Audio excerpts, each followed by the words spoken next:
દારૂની હેરાફેરી માટે બુટલેગરો નતનવા જુગાડ અપનાવતા હોય છે। જોકે હેરાફેરીને પોલીસ ઝડપી પાડતી હોય છે, ત્યારે સુરતમાં કાપોદ્રા વિસ્તારમાં એક બાઇકની પેટ્રોલની ટાંકીમાંથી 30 લીટર જેટલો દારૂ ઝડપી પાડવામાં આવ્યો હતો। દારૂની હેરાફેરી કરતા ઈસમ દ્વારા પેટ્રોલની ટાંકીમાંથી એક બાદ એક 11 જેટલી કોથળીઓમાંથી દેશી દારૂ બહાર કાઢવામાં આવ્યો હતો। દારૂની હેરાફેરી માટે બાઇકમાં પેટ્રોલની ટાંકીમાં ચોરખાનું બનાવ્યું। મળતી માહિતી પ્રમાણે આજરોજ કાપોદ્રા પોલીસ સ્ટેશનના સર્વેલન્સ સ્ટાફ પેટ્રોલિંગમાં હતો। તે દરમિયાન બાતમીના આધારે વરાછા રોડ ગણેશ પાનની સામે જાહેર રોડ ઉપર એક યુનિકોર્ન બાઇકમાં પેટ્રોલની ટાંકીમાં ચોરખાનું બનાવી દેશી દારૂની હેરાફેરી કરવામાં આવી રહી હતી। યુવક પેટ્રોલની ટાંકીમાં દેશી દારૂથી ભરેલી કોથળીઓ મૂકી દેતો હતો।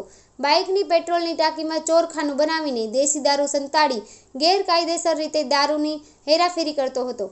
પોલીસે ભાથી ઉર્ફે ભરત મનુભાઈ રાઠોડને ઝડપી પાડ્યો હતો। 30 લીટર દેશી દારૂ ઝડપાયો। પોલીસે ભાથી ઉર્ફે ભરત મનુભાઈ રાઠોડને ઝડપી પાડ્યો હતો। 30 લીટર દેશી દારૂ ઝડપાયો। પોલીસે કુલ 30 લીટર દેશી દારૂ કિંમત ₹600 અને એક બાઇકની કિંમત ₹40,000 અને એક મોબાઈલ કિંમત ₹7,000 મળી કુલ ₹47,600ની મત્તા કબજે કરી હતી। પોલીસે ભારત સામે પ્રોહિબિશન અધિનિયમ મુજબ કાયદેસર કાર્યવાહી કરી છે।